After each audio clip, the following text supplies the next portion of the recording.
Disclaimer is in the description down below. Release that witch. Chapter 14. Ability. Your Highness, how tall and wide should the city wall that you're planning to build be? It should be at least 15 feet high, 6 feet wide, allowing for 4 men to advance side by side on top of it. Roland had to nod inwardly. Professionals truly weren't the same as ordinary people. They would first ask about the technical parameters and then determine the construction program. So it will require for us to dig a trench 1 man deep to stabilize the upper part of the wall. In addition, for a 6-foot wide top of a 15-foot high wall, the width at the base will need to be at least doubled. Carl replied quickly, thus just digging the trench also will consume a lot of manpower. Your Highness, if you give me 150 workers, I should be able to dig the trench the months prior to the demon's arrival. A trench cannot stop the evil beasts, Roland answered non-committally. That's true, but if we build the upper section of the city wall with stone masonry, it will take 3 years' time. In order to only stop the evil beasts, you needn't build the wall so high, approximately 12 feet high should be enough. The width can also be reduced by a third, resulting in a 6-foot wide foundation. With simultaneous digging of the trenches and the building of the wall, as well as an increase of the workers to 200. In that way, I should be able to finish it by January, in the next year, before the arrival of the demons.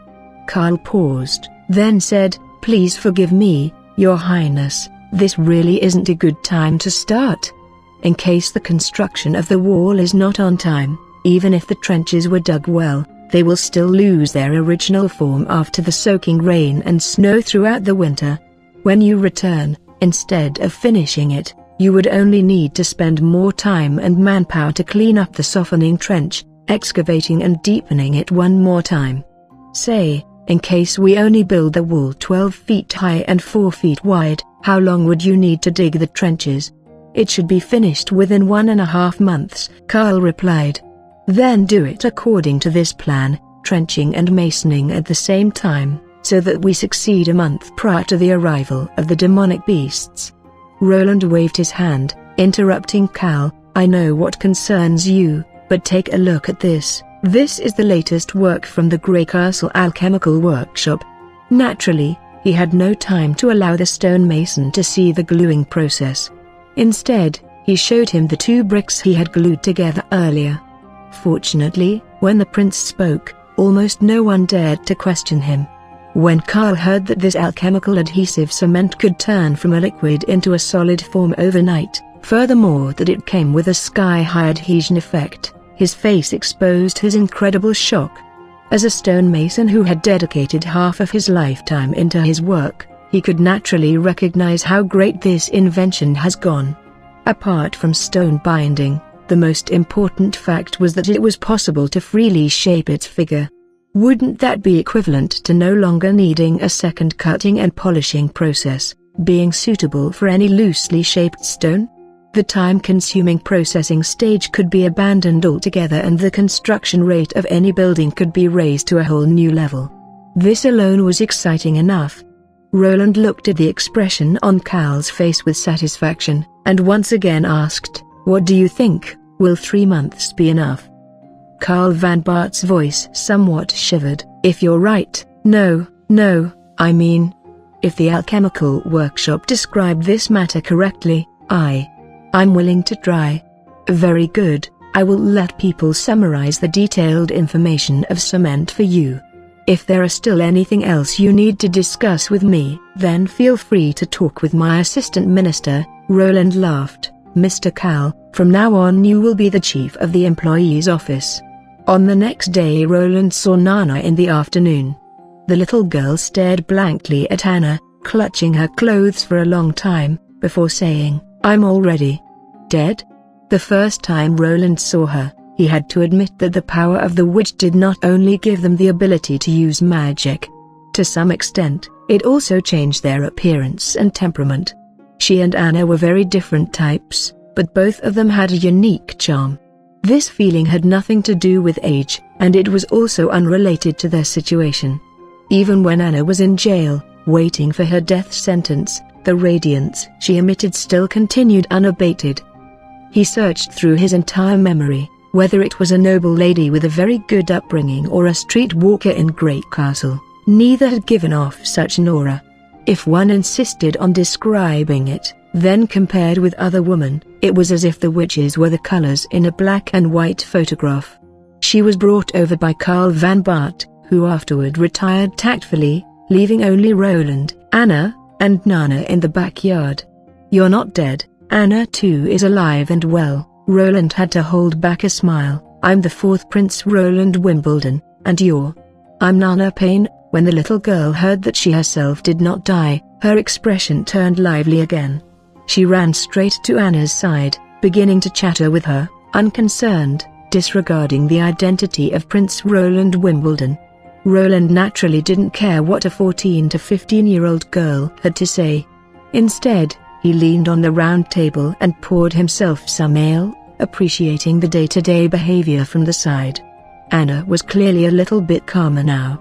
In the time Nana would take to say more than 10 sentences, Anna would say only one.